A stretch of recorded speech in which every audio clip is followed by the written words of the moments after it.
السلام علیکم رحمۃ اللہ وبرکاتہ۔ ناظرین، آج ہم ایک ایسے ٹاپک پر بات کرنے والے ہیں جو ہمارے سمجھ میں کافی سینسیٹیو ہے۔ بے وجہ شوہر سے طلاق مانگنے والی عورت کا انجام۔ دیکھیے، ہم سمجھتے ہیں کہ طلاق ایک مشکل فیصلہ ہوتا ہے، لیکن جب بے وجہ طلاق کی بات ہوتی ہے تو یہ صرف ایک انسانیت کی بات نہیں ہوتی، بلکہ یہ انسان کے عقیدہ، عزت اور معاشرے کی بھی بات ہوتی ہے۔ طلاق کا مطلب صرف ایک رشتے کا ختم ہونا نہیں ہوتا، یہ ایک ایسے فیصلے کا نام ہے جو زندگی بھر کے لیے اثر ڈال سکتا ہے۔ دیکھیے، اسلام میں طلاق ایک مشکل اور اہم فیصلہ ہے۔ اللہ تعالیٰ نے طلاق کو ایک آخری راستہ بنایا ہے۔ جب دونوں پارٹنر کے درمیان کسی وجہ سے مل جل کے رہنا مشکل ہو جائے، اللہ تعالیٰ نے قرآن میں اس رشتے کو ایک خوبصورت طور پر بیان کیا ہے، اور اس کی نشانیوں میں سے ہے کہ اس نے تمہارے لیے تمہارے ہی اندر سے جوڑا بنایا تاکہ تم ان میں سکون پاؤ، اور ان سے تمہارے درمیان محبت اور رحمت رکھ دیا۔ یہ ہمیں سکھاتا ہے کہ شادی میں سکون، محبت اور رحم ہونا چاہیے۔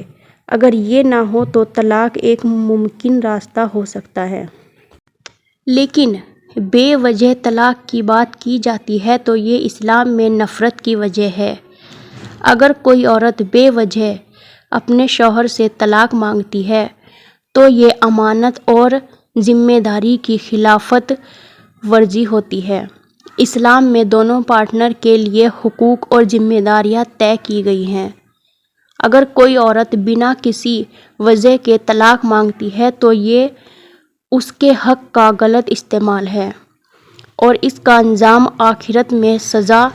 نبی پاک صلی اللہ علیہ وسلم نے ایک حدیث میں فرمایا ہے، جو عورت اپنے شوہر سے بے وجہ طلاق مانگتی ہے، اللہ اس سے جہنم کی خوشبو بھی نہ دے گا۔ یہ حدیث ہمیں یہ بتاتی ہے کہ اگر طلاق بنا کسی وجہ کے لیا جاتا ہے تو اس عورت کی آخرت میں مصیبت ہو سکتی ہے۔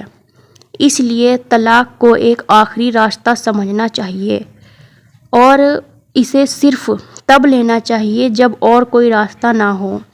دیکھیے، اسلام نے ہمیں اپنی عزت اور اپنے رشتوں کو اچھے سے سنبھالنے کی تعلیم دی گئی ہے۔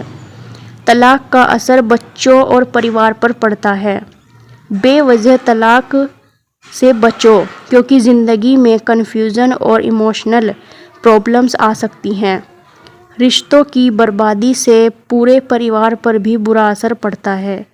دیکھیے، اسلام میں ہمیں شادی کے لیے ہمیں صبر، شکر اور سمجھداری سے کام لینے کی تعلیم دی گئی ہے۔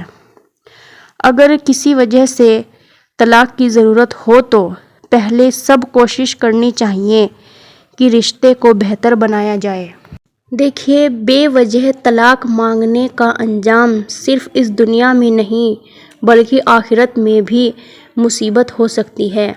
ہمیں اپنی شادی اور رشتوں میں صبر اور حکمت سے کام لینا چاہیے۔